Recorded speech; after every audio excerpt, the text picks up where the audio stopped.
Hey everyone, and welcome to The Explainer. I am absolutely thrilled you're joining us today because we're about to unpack what is literally a monumental shift in clinical oncology. We're going to laser focus on a very specific, highly targeted topic, the clinical management of early-stage deficient mismatch repair, or MSI-H, colorectal cancer. Now, if you follow oncology, you know that finding a truly undeniably game-changing treatment is pretty rare. But today, we are looking at data that is quite literally rewriting the medical guidelines as we speak. So let's just dive right into it. I want you to really think about this for a second. How do you treat a cancer that hasn't seen a new standard of care in, well, 20 years? For 2 solid decades, if a patient walked into a clinic with early-stage colon cancer, the standard answer was essentially the exact same menu of chemotherapy. While the rest of the oncology world saw targeted therapies and immunotherapies completely explode, the baseline treatment for these specific early-stage colon cancer patients remained completely stagnant. That is, until right now. Here's our roadmap for today's explainer. We'll start with the 2-decade chemo stagnation, move into the adjuvant breakthrough with the ATOMIC trial, discuss the neoadjuvant biological rationale, break down the niche 2 trial revolution, compare chemo and immunotherapy directly, and wrap up with the new treatment paradigm. All right, Section 1, the 2-decade chemo stagnation. Let's set the baseline reality that oncologists have been stuck with for a very long time. Before we get too far into the weeds, let's anchor ourselves in the exact clinical context. We're talking specifically about dMMR, or MSI-H tumors. Basically, this is a distinct hypermutated tumor phenotype. It's somewhat rare, making up about 10% of stage 3 colon cancers and maybe 15 to 20% of stage 2. But here's the kicker. Because of all these mutations, these tumors look incredibly foreign to the patient's immune system. Now, historically, the medical community kinda assumed that an MSI-H biomarker in stage 2 meant an excellent prognosis. An easy case. But recent data has definitely complicated that. For instance, data presented by Dr. Myram Chalabi shows that when you look at high-risk features, specifically T4 tumors that have actually grown through the colon wall, dMMR patients actually have a much worse prognosis.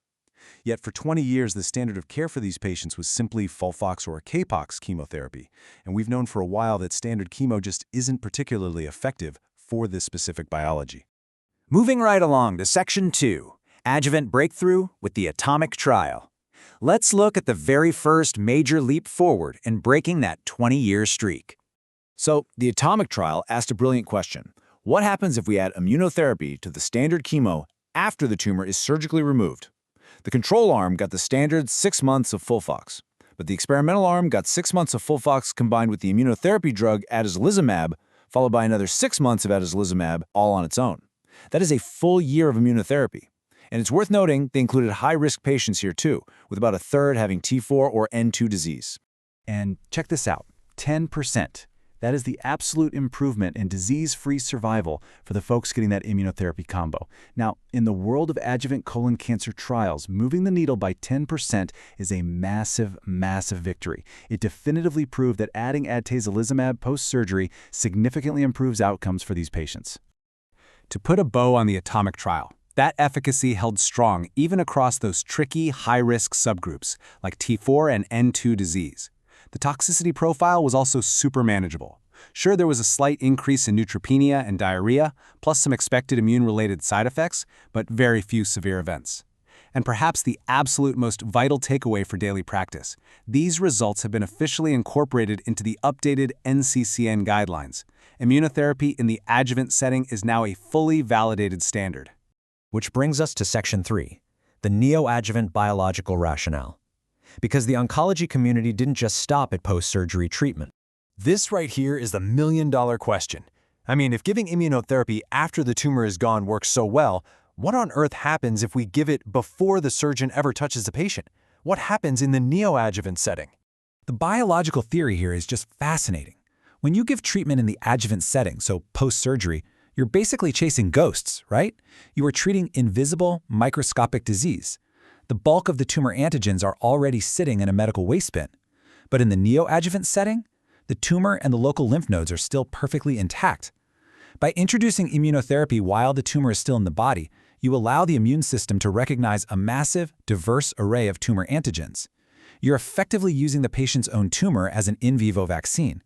And that creates a much broader, more aggressive, and more diverse T-cell response. All right, Section 4, the Niche 2 trial revolution. This compelling biology perfectly sets the stage for our next focus. And trust me, I do not use the word revolution lightly here. The Niche 2 trial was designed for patients with previously untreated dMMR colon cancer, mostly with high-risk, locally advanced disease. And guys, look at how incredibly short this treatment timeline is.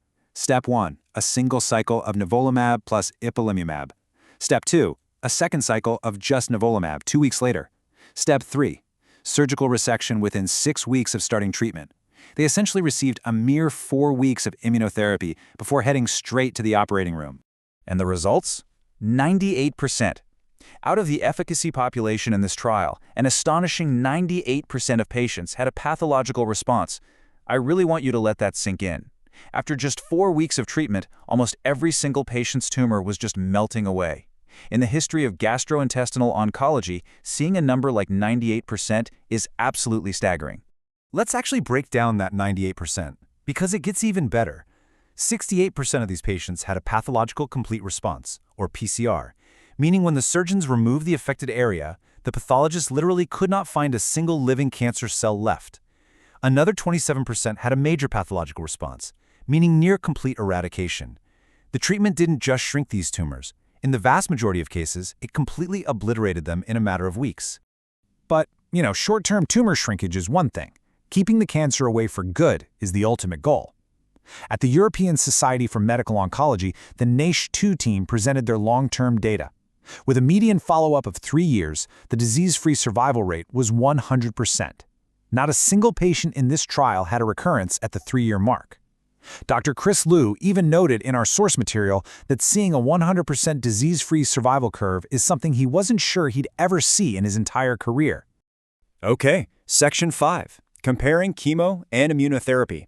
Let's see how this builds a definitive case against the old standard. If we look back at the Foxtrot trial, which tested neoadjuvant chemotherapy in colon cancer, we can pull out the patients who specifically had dMMR tumors. When those patients received neoadjuvant chemo, they had a pathological response rate of exactly 7%. Compare that 7% to the 98% we just saw in Niche 2 using neoadjuvant immunotherapy. This monumental gap proves beyond a shadow of a doubt that standard chemo is largely ineffective for this specific biomarker, and immunotherapy is just vastly, vastly superior. Dr. Miriam Chalabi, the lead investigator on the Niche 2 trial, really hit the nail on the head. She said, "It's mind-boggling every time that we see patients come back into our clinic that virtually all patients respond." Look, when the leading experts conducting the research are astounded by their own clinical outcomes, you know for sure a true paradigm shift has occurred. Let's bring it all home. Section 6, the new treatment paradigm. So here are the absolute key takeaways you need to remember from this explainer. Number 1, standard chemotherapy like FOLFOX or CAPOX is no longer the optimal path for dMMR or MSI-H tumors. Number 2, the ATOMIC trial proved that adding immunotherapy in the adjuvant setting significantly improves disease-free survival. Number 3, the Niche 2 trial proved that moving immunotherapy to the neoadjuvant setting triggers an unprecedented, near-universal tumor response in literally just 4 weeks. The conclusion is crystal clear. Immunotherapy is definitively the new standard of care for this patient population. I want to leave you with this one thought. We just looked at a trial that produced a literally unheard of 100% 3-year disease-free survival rate for early-stage colon cancer patients. The data is clear, the biology makes complete sense, and the outcomes are historic. So the question isn't whether this is the future of oncology, it's the present. How will you take this life-saving data and integrate it into your own clinical practice tomorrow? Thank you so much for joining me on this explainer. Keep learning, and I'll see you next time.